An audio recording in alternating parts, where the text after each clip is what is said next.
Olá, sejam bem-vindos à Escola Bíblica Dominical.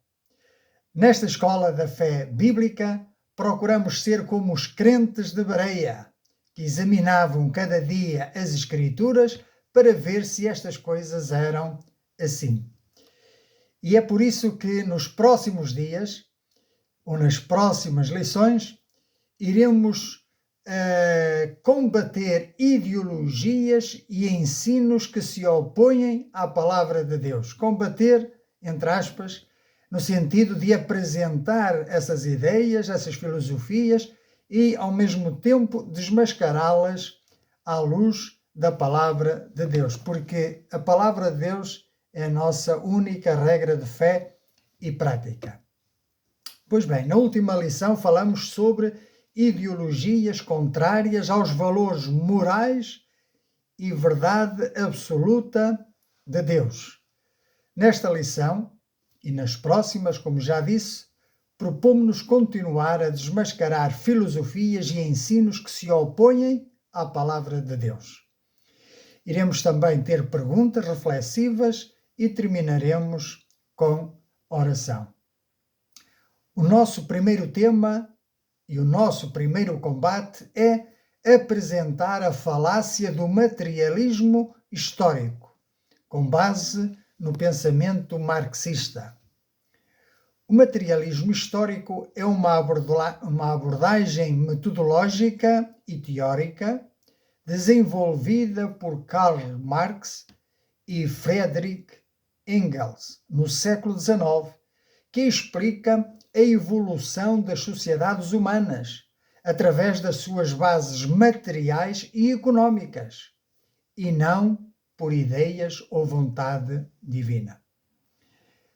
Este materialismo marxista, digamos assim, defende que a produção de bens materiais e as relações de produção, chamadas a infraestrutura, determinam a política, a cultura e o pensamento de uma época, chamada a superestrutura.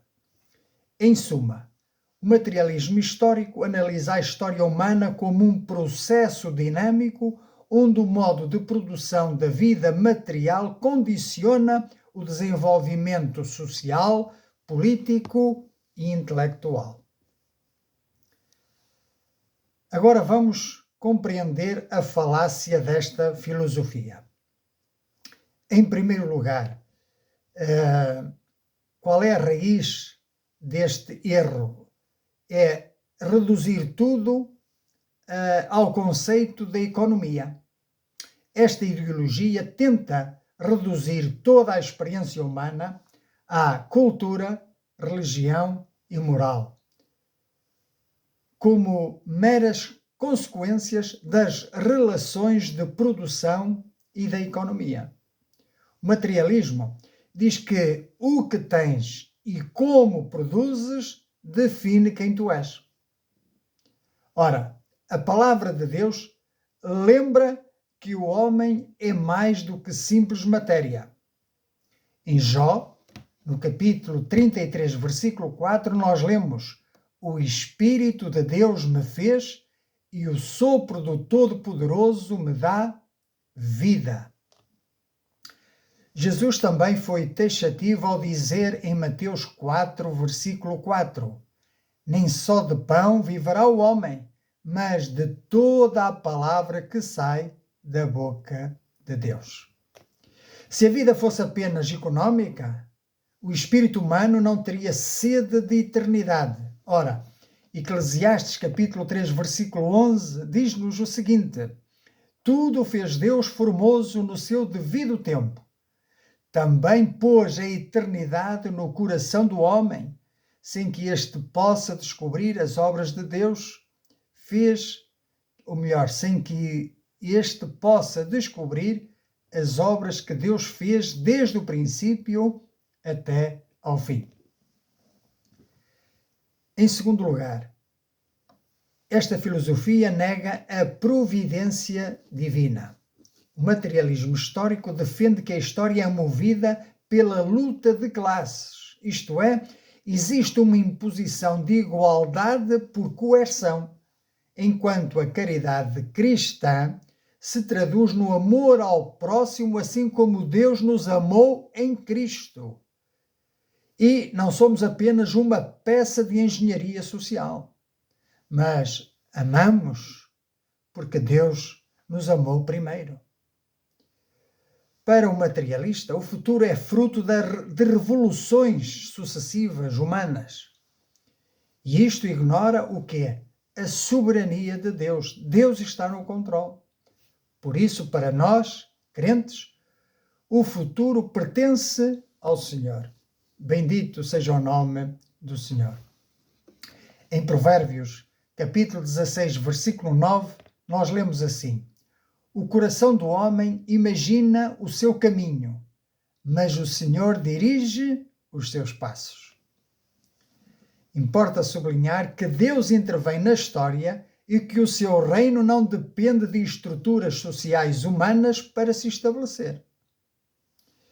Vejamos o que nos diz Romanos, capítulo 11, versículos 33 a 36. Ó profundidade da riqueza, tanto da sabedoria como do conhecimento de Deus! Quão insondáveis são os seus juízos e quão inescrutáveis os seus caminhos! Quem, pois, conheceu a mente do Senhor? Ou quem foi o seu conselheiro? Ou quem primeiro deu a ele para que lhe venha a ser restituído? Porque dele, e por meio dele, e para ele, são todas as coisas. A ele, pois, a glória eternamente. Amém. Em terceiro lugar, esta filosofia defende que a religião é o ópio do povo. Não podemos aceitar o conceito marxista de que a fé é uma invenção para consolar os oprimidos, os de espírito fraco. O Deus da Bíblia não se interessa, ou melhor, não se desinteressa do homem. Antes, pelo contrário. Vejamos o que nos diz João, capítulo 3, e versículo 16 e seguintes. Porque Deus amou o mundo de tal maneira que deu o seu Filho unigênito, para que todo o que nele crê não pereça, mas tenha a vida eterna. Porquanto Deus enviou o seu Filho ao mundo, não para que julgasse o mundo, mas para que o mundo fosse salvo por ele. Quem nele crê não é julgado. O que não crê já está julgado, porquanto não crê no nome do unigênito Filho de Deus. O julgamento é este, que a luz veio ao mundo e os homens amaram mais as trevas do que a luz, porque as suas obras eram más. Pois todo aquele que pratica o mal aborrece a luz e não se chega para a luz, a fim de não serem arguidas as suas obras. Porém, quem pratica a verdade aproxima-se da luz, a fim de que as suas obras sejam manifestas. Porquê? Porque são feitas em Deus. Vemos então que Deus quer libertar o homem da sua verdadeira escravidão, o pecado, e deseja salvá-lo. E João, no capítulo 8, versículo 32, diz: e conhecereis a verdade, e a verdade vos libertará. O Senhor Jesus disse: eu sou o caminho, a verdade e a vida. Queres vir a Jesus para teres vida? Bendito seja o nome do Senhor. Se eu vos libertar, verdadeiramente sereis livres, diz o Senhor Jesus. Portanto, a nossa fé impulsiona-nos a agir com justiça neste mundo em trevas, não por imposição política ou filosofias humanas, mas como resultado de uma transformação interior operada pelo Espírito Santo de Deus que habita no crente. Concluímos então este primeiro tema, deixando aqui um sério alerta de que o materialismo é uma idolatria da matéria. Ao colocar a economia no lugar de Deus, o homem torna-se escravo de sistemas utópicos que, historicamente, está provado, trouxeram antes opressão. Por isso, não nos deixemos enganar. 1 João capítulo 5, primeiros 5 versículos diz: todo aquele que crê que Jesus é o Cristo é nascido de Deus.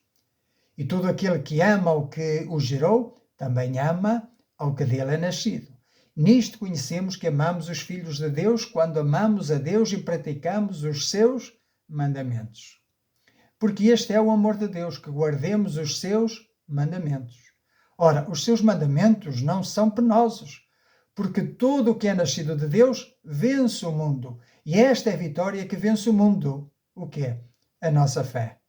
Não é pela força das armas, mas é pela nossa fé. E continua o texto dizendo: quem é que vence o mundo, senão aquele que crê ser Jesus, o Filho de Deus? Pois bem, revistamo-nos, pois, das armas da luz contra este mundo tenebroso e materialista. Percebemos então que o materialismo tenta roubar em nós a imagem de Deus. Ou seja, tudo é produção da matéria. Mas o que é que nos diz Gênesis capítulo 1 e versículo 26? Disse Deus: façamos o homem à nossa imagem, conforme a nossa semelhança. Tenha ele domínio sobre os peixes do mar, sobre as aves dos céus, sobre os animais domésticos, sobre toda a terra e sobre todos os répteis que rastejam pela terra. Se fôssemos apenas matéria, não teríamos valor em nós próprios. Seríamos mortais, seres mortais. Mas se somos criados por Deus como de facto somos, então nós somos preciosos aos seus olhos, pois fomos comprados, além do mais, por preço de sangue. Vejam o que diz 1 Coríntios capítulo 6, versículos 19 e 20. Acaso não sabeis que o vosso corpo é santuário do Espírito Santo que está em vós, o qual tendes da parte de Deus e que não sois de vós mesmos? Porque fostes comprados por preço. Outras traduções dizem: fostes comprado por alto preço. Agora, pois, glorificai a Deus no vosso corpo. Bendito seja o nome do Senhor. Concluído este primeiro tópico, passemos ao segundo e último tópico desta lição, que fala sobre o humanismo. Este é, portanto, o nosso segundo combate, que é apresentar a filosofia humanista e também apontar a sua falácia ou os seus erros. O humanismo secular é uma filosofia de vida não teísta, que defende a capacidade humana de ser ética e moral sem recorrer a crenças religiosas, sobrenaturais ou divinas. Esta filosofia, o humanismo, baseia-se na razão, no pensamento crítico e na ciência, para dar sentido à vida, assumindo a responsabilidade pessoal e coletiva pelos destinos humanos, ou pelos destinos da humanidade. Em que princípios se baseia esta filosofia? Olha, esta filosofia diz que a moralidade é uma construção humana baseada na empatia e razão e não em mandamentos divinos. Diz que o método científico e a investigação livre são suficientes para compreender a realidade, rejeitando por isso a fé cega e os dogmas. Defende também a vida terrena como um bem-estar humano presente, sem expectativa de uma vida pós-morte, é viver para o aqui e para o agora. Por outro lado, defende que o ser humano é considerado o criador dos seus próprios valores e significado, e por isso não depende de uma entidade superior. E, finalmente, defendem a laicidade do Estado e a liberdade de consciência. Em suma, o humanismo secular busca construir um mundo mais justo e humano, através do conhecimento, da compaixão e do livre pensamento. Mas será que estão a ter bons resultados? Olhando à nossa volta, vemos que não. E por isso vamos agora apresentar a falácia ou os erros desta filosofia. Em primeiro lugar, o primeiro erro é que tornam o eu o seu próprio Deus. O eu tornam-no o seu próprio Deus. Segundo esta filosofia ou ideologia, o humanismo secular coloca o ser humano como a medida de todas as coisas.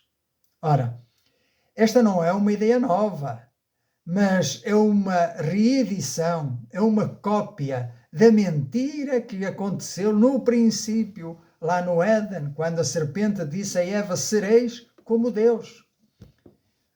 Encontra-se no capítulo 3 de Gênesis e os primeiros 8 versículos, veja o que diz. Mas a serpente, mais sagaz que todos os animais selváticos que o Senhor Deus tinha feito, disse à mulher: é assim que Deus disse: não comereis de toda a árvore do jardim? Respondeu-lhe a mulher: do fruto das árvores do jardim podemos comer, mas do fruto da árvore que está no meio do jardim, disse Deus: dele não comereis, nem tocareis nele, para que não morrais. Então a serpente disse à mulher: é certo que não morrereis, porque Deus sabe que no dia em que dele comerdes se vos abrirão os olhos e, como Deus, sereis conhecedores do bem e do mal. Vendo a mulher que a árvore era boa para se comer, agradável aos olhos e árvore desejável para dar entendimento, tomou-lhe do fruto e comeu, e deu também ao marido e ele comeu. Abriram-se então os olhos de ambos e, percebendo que estavam nus, cozeram folhas de figueira, fizeram cintas para si. Então, em vez de se tornarem Deus, viram que estavam nus. Assim é o humanismo. É uma filosofia nua, despida de Deus. Este erro teológico rejeita a soberania do Criador e o homem torna-se o seu próprio legislador moral. No Salmo 100, versículo 3, nós lemos: sabei que o Senhor é Deus. Foi Ele que nos fez e não nós que nos fizemos a nós mesmos. Por isso, a Bíblia nos mostra que o homem deixou de ser autónomo para se tornar uma criatura dependente. Veja o que aconteceu em Romanos 6, versículo 16. Não sabeis que daquele a quem vos ofereceis como servos para a obediência, desse mesmo a quem obedeceis sois servos, seja do pecado para a morte ou da obediência para a justiça?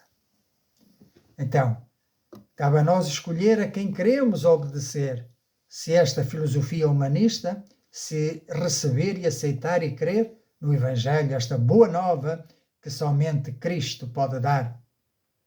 Em segundo lugar, o segundo erro, a autossuficiência intelectual como capacidade para rejeitar o pecado, se nós sabemos que não é bem assim. Então vamos compreender que o humanismo prega a perfeição humana, através da educação, através da ciência, através da razão, sem necessidade de uma graça divina. Ora, a visão humanista de que o homem é bom por natureza é contrária e oposta à doutrina bíblica que nos fala da queda, conforme nós lemos agora há pouco, na tentação do Éden. Por isso, ouçamos o que nos diz o Espírito Santo por meio do profeta Jeremias, no capítulo 17 e versículo 9. Enganoso é o coração, mais do que todas as coisas, e perverso, quem o conhecerá? Atentemos agora também para o texto que se encontra em Colossenses, capítulo 2 e versículo 8. Tende cuidado, para que ninguém vos faça presa sua, por meio de filosofias e vãs subtilezas, segundo a tradição dos homens, e não segundo Cristo. O humanismo podemos encaixar dentro dessa descrição da vã subtileza. Filosofias e vãs subtilezas. que promete liberdade, mas que na realidade escraviza o homem no seu próprio orgulho e vaidade. Em terceiro lugar, qual é a consequência de tudo isto? É que a criatura cultua-se a si mesmo, em vez de dar glória ao Criador. Por isso percebemos facilmente que o humanismo acaba por se tornar uma religião sem Deus. É o culto de si mesmo, das suas virtudes, da sua capacidade, e tudo isso à parte da obra meritória de Cristo no Calvário. Por isso atentemos no que nos diz Romanos capítulo 3, versículos 9 a 18. Que se conclui? Temos nós qualquer vantagem? Não, de forma nenhuma, pois já temos demonstrado que todos, diz o apóstolo Paulo, tanto judeus como gregos, estão debaixo do pecado. Pois, como está escrito, não há justo, nenhum sequer, não há quem entenda, não há quem busque a Deus. Todos se extraviaram. A uma se fizeram inúteis. Não há quem faça o bem, não há um sequer. A garganta deles é sepulcro aberto, com a língua urdem engano, veneno de víbora está nos seus lábios. A boca eles a têm cheia de maldição e de amargura. São os seus pés velozes para derramar sangue. Nos seus caminhos há destruição e miséria. Desconhecem o caminho da paz. Não há temor de Deus diante dos seus olhos. Ao exaltar as capacidades humanas, o materialismo reduz o homem ao Deus de si próprio, não é? Rejeita o verdadeiro Criador e acaba por adorar a obra das suas próprias mãos, do seu próprio intelecto. E se auto-orgulham e se gabam de si mesmos e ficam envaidecidos. Romanos, capítulo 1, versículo 25, lembra-nos o seguinte: mudaram a verdade de Deus em mentira e honraram e serviram mais a criatura do que o Criador, que é bendito eternamente. O humanismo não vê, não enxerga que todos pecaram e destituídos estão da glória de Deus e que não há bem algum em nós, que o coração do homem é enganoso. Por isso o humanismo, ao remover Deus, retira ao homem o seu verdadeiro valor eterno, reduzindo-o a um mero acidente biológico e sujeito às circunstâncias da vida. A dignidade humana, contudo, não provém da nossa autossuficiência, mas do facto de sermos feitos à imagem de Deus. É o que nós lemos em Romanos, no capítulo 8, versículos 29 e 30. Porquanto aos que de antemão conheceu, também os predestinou para serem conformes à imagem de seu Filho, a fim de que ele seja o primogênito entre muitos irmãos.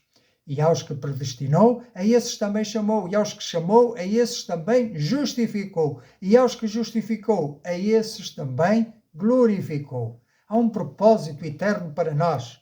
Fomos chamados a sermos conforme à imagem de Cristo e fomos também chamados para a glorificação dos nossos corpos, de todo o nosso ser. Vejam o quanto é prejudicial esta filosofia humanista e como facilmente nós podemos cair nela. Portanto, vamos concluir este tema com a seguinte reflexão. Perante a exposição destas filosofias contrapostas pela verdade escritural, concluímos que o cristão deve ser humilde e reconhecer que toda a sabedoria e moralidade procedem do alto e se buscam aqui na palavra. O humanismo falha porque tenta construir uma torre de Babel moderna, mas que Deus inevitavelmente vai confundir. Por isso, João, no capítulo 15, versículo 5, diz, aliás, são palavras do Senhor Jesus, porque sem mim nada podeis fazer. Vinde a mim, que sou manso e humilde de coração, e encontrareis descanso para as vossas almas.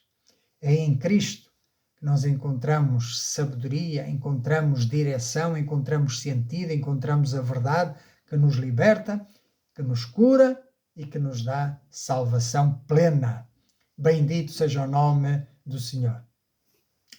Concluímos, pois, que a resposta ao humanismo não é o desprezo pelo ser humano, mas o cristocentrismo, ou seja, valorizar o homem através do sacrifício de Cristo e da orientação do Espírito Santo na nossa vida.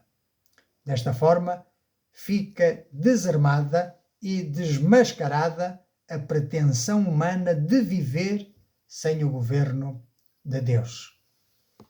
E eu não sei se porventura tu te encaixas nestas descrições, se porventura estarás a viver à parte de Deus. Mas eu quero te chamar para um momento de reflexão. O materialismo histórico de que falamos inicialmente promete um paraíso aqui na Terra, porém nós sabemos que jamais chegará, a não ser quando Cristo vier a este mundo para reinar.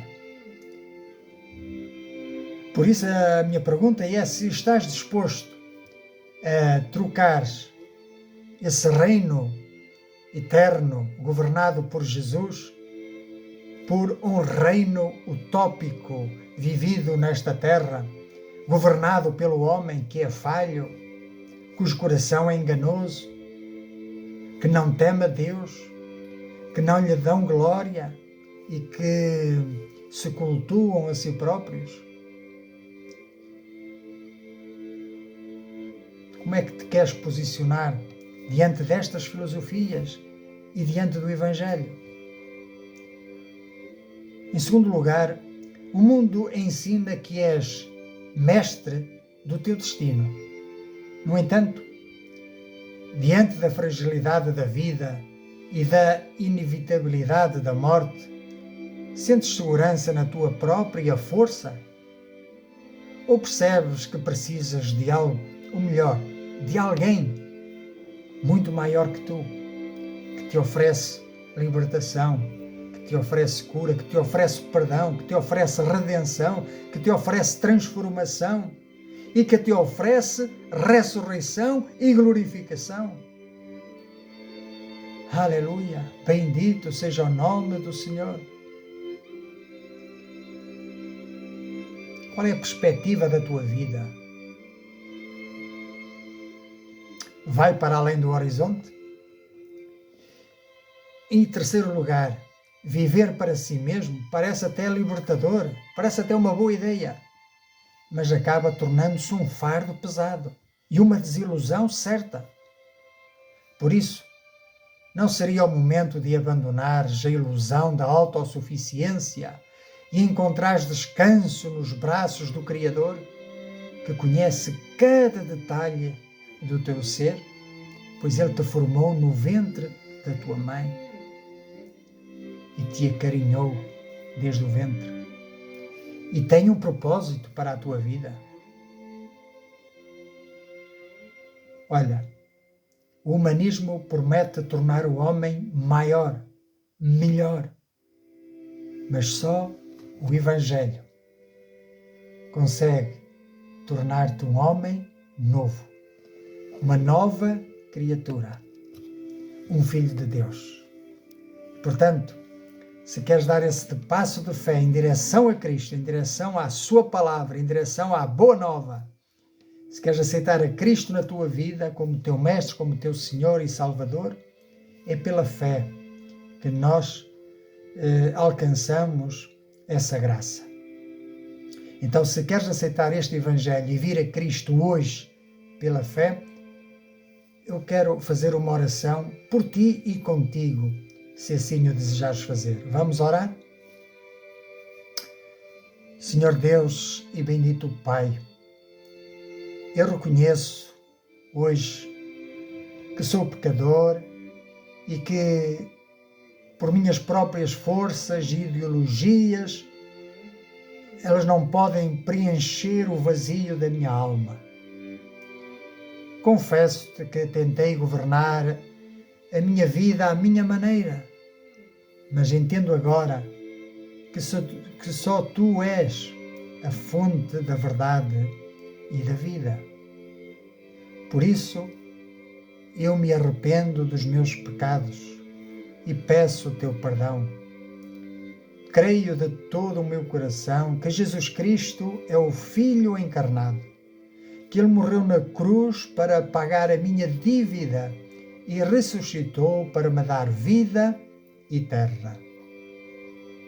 Por isso, neste momento, eu abro a porta do meu coração e recebo-te como o meu único Senhor e suficiente Salvador. Entrego o controle da minha história nas Tuas mãos.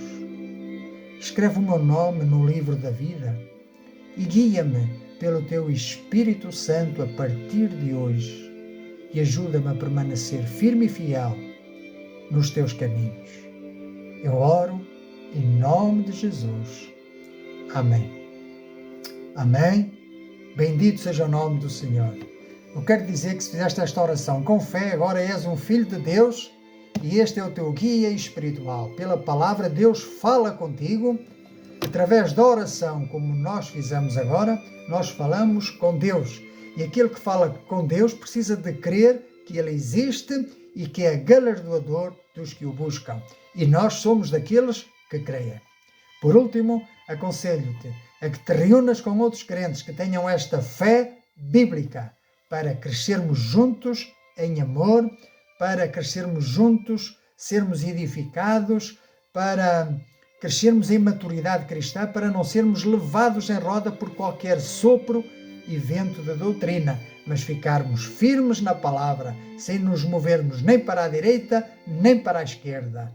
E vamos fazê-lo em nome do Senhor Jesus e para a sua glória. Que assim seja. E até à próxima lição.